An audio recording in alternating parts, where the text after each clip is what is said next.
Alex had always had a talent for taking things that weren't his. As kids he'd swindle my toys out of my hands.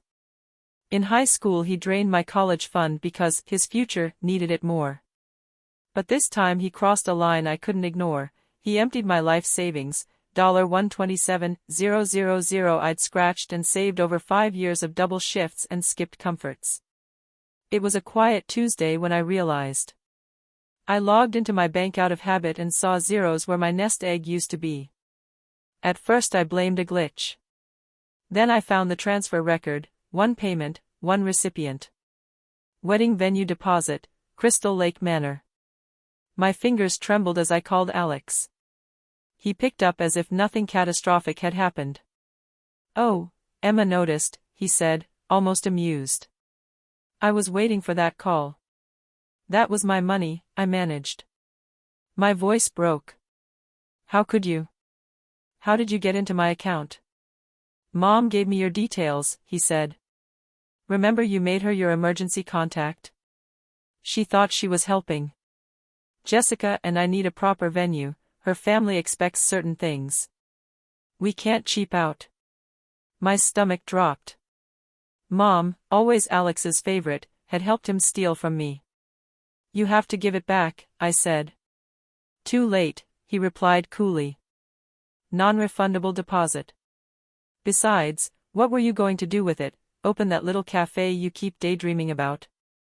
Face it, you'd never make it. This money is going towards something that matters, making sure Jessica fits in with her family." He told me the wedding was in 3 weeks and to stay away if I planned a scene. He hung up and left me in the stunned silence of betrayal. They had no idea what they'd underestimated.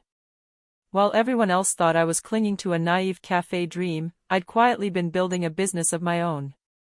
3 years earlier I'd started buying rundown event spaces, one tiny garden lot I snagged for almost nothing because it needed work.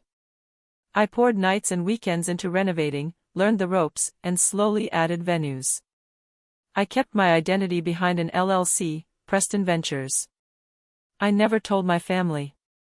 Preston Ventures grew, so much so that one of its properties was Crystal Lake Manor, the very venue Alex and Jessica had booked. I opened the venue management portal and found the booking, Preston Montgomery Wedding. They'd splurged on every premium add-on. For a second I almost cancelled the reservation out of anger. Then I laughed at the thought. Let them embarrass themselves by judging me. They needed a proper lesson. I called my assistant, Maria. "You see the Preston Montgomery booking at Crystal Lake?" "Of course, Miss Preston. The bride's father has been very particular," she said. "I can do a personal inspection, schedule the final walkthrough when both families are available." "Perfect," I said, thinking about the ownership papers tucked in my desk, documents that named me the owner of Crystal Lake Manor. While Alex toasted himself and Jessica with pricey dinners, I reviewed their contract.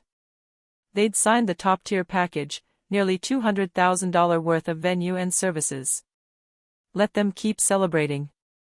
In 3 weeks, when their families gathered and smug looks were exchanged, they would find out exactly who had been quietly building an empire. The day of the final walkthrough arrived bright, warm, and deceptively peaceful. I chose my outfit with intention, a sharp, tailored suit that would blend seamlessly among CEOs and investors. No one in my family would ever imagine I could afford something like this. To them, I was still just Emma, the girl clinging to a childish dream of opening a cafe. Driving to Crystal Lake Manor, memories of years of excuses echoed in my head. "Alex needs it more. You're so understanding, Emma. You'll bounce back." They were about to learn what, exactly, that blind favoritism had cost them. When I pulled into the parking lot, a line of luxury sedans was already parked at the entrance. Jessica stepped out first, immaculate in designer fashion. Alex followed, clearly enjoying the image of success. Then our parents arrived, Mom practically glowing as she spoke to Jessica's family, desperate to impress. I waited until everyone gathered inside the grand entrance hall, right as Alex was loudly explaining how he had managed to book a venue most people could only dream of. That was my cue. My heels echoed across the marble floor as I approached. The room quieted. "Welcome to Crystal Lake Manor," I said calmly. "We need to go over a few contract adjustments." Confusion rippled through the group. Alex's face drained of color. Jessica's hand tightened around her purse. My mother's expression shifted instantly to irritation. "Emma," she snapped. "Why are you here? This is not your place." I smiled, a professional, polished, utterly unshakable smile. "Actually, it is. I oversee properties owned by Preston Ventures. And as the owner of this venue, I make a point to be present for significant bookings." Jessica's father stepped forward, his tone firm but cautious. "We've been coordinating with Preston Ventures LLC. There must be some misunderstanding." "No misunderstanding," I said, handing him my business card. "Emma Preston, founder and CEO, Preston Ventures LLC. We own Crystal Lake Manor, along with 7 other luxury venues across the state." The realization hit Alex like a physical blow. He looked at me as though seeing me for the first time in his life. "You were saving to start a cafe," he protested. "That was the simplified version," I replied. "It's remarkable how people behave when they think you pose no threat." I tapped my tablet and projected the bank transfer history. "Now, let's address the $127,000 that was moved from my account to pay for your reservation, using login details taken from my emergency contact information." Jessica's mother gasped. Jessica's face crumpled. Richard Montgomery's expression turned icy. My mother, however, went straight to anger. "Emma, your brother needed that money. You were being selfish." "I was being robbed," I interrupted, voice steady. "And you helped him." I signaled to Maria, who stepped forward with a portfolio. I opened it on the table between us. "As outlined in Section 7.3 of the contract, if payment is made through fraudulent or illegal means, the reservation is immediately cancelled." Alex lurched forward, but Jessica's father stopped him with a hand to the chest, silent, furious. "I could cancel this entire event," I continued. "And frankly, no one here could prevent it." The room was tense enough to snap. "But," I added slowly, allowing the silence to draw, "there is another option." Every head lifted. Every breath held. And now they were ready to listen. Even the Montgomerys, people who were accustomed to commanding every conversation, waited in silence for what I would say next. "Here are your choices," I began evenly. "First option, I void the contract, the venue is no longer yours, I recover my funds through legal channels, and Alex answers for theft and fraud in court. The wedding collapses, and your perfect image goes down with it." Alex's complexion drained to a sickly pale. Our mother opened her mouth, but I lifted a finger, and she went quiet. "Second option," I continued. "You return my money. With interest. Let's call it $150,000. Alex publicly acknowledges what he did. And we rewrite this contract, at double the original booking rate. Because exclusive experiences come at exclusive prices." Alex sputtered, "That's blackmail." I met his eyes without a blink. "No. That's accountability. And business." I slid a pen toward him. "You've got 10 minutes. Though I should remind you, no other venue in the state can accommodate a wedding of this size on your chosen date. And the invitations are already in the mail, aren't they?" What followed was a storm of whispers, frantic calculations, and panic. Jessica's parents argued quietly off to the side. My mother tried to plead with me, but Maria moved with graceful precision to block her. Alex stood isolated, the reality of all his schemes crumbling. Eventually, Richard Montgomery stepped forward, his jaw tight. "We'll pay the new rate. And the stolen funds will be replaced. Immediately."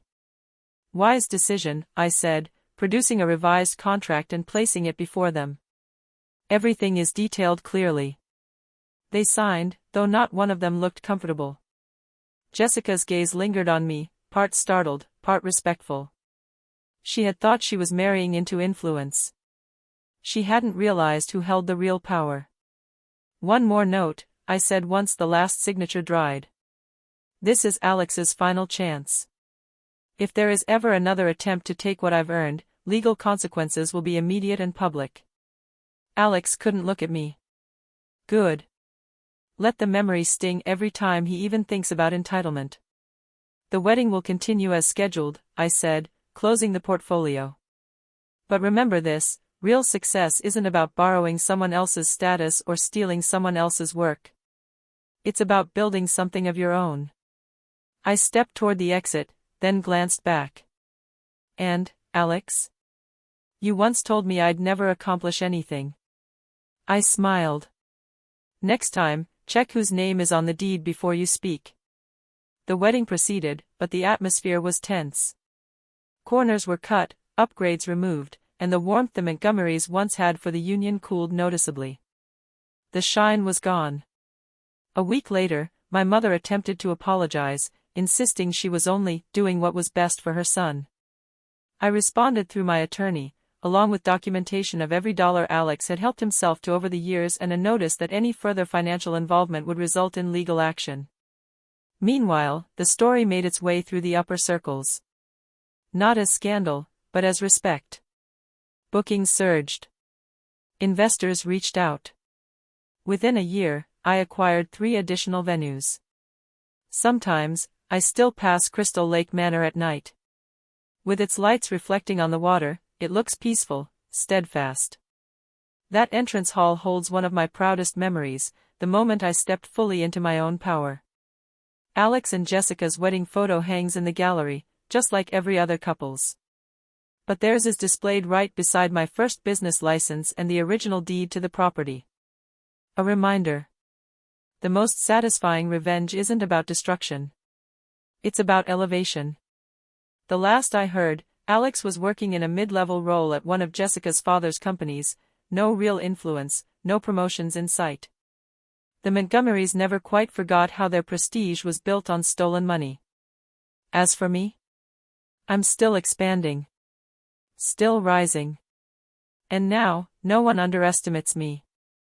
When people know your worth, they think twice before trying to take what's yours.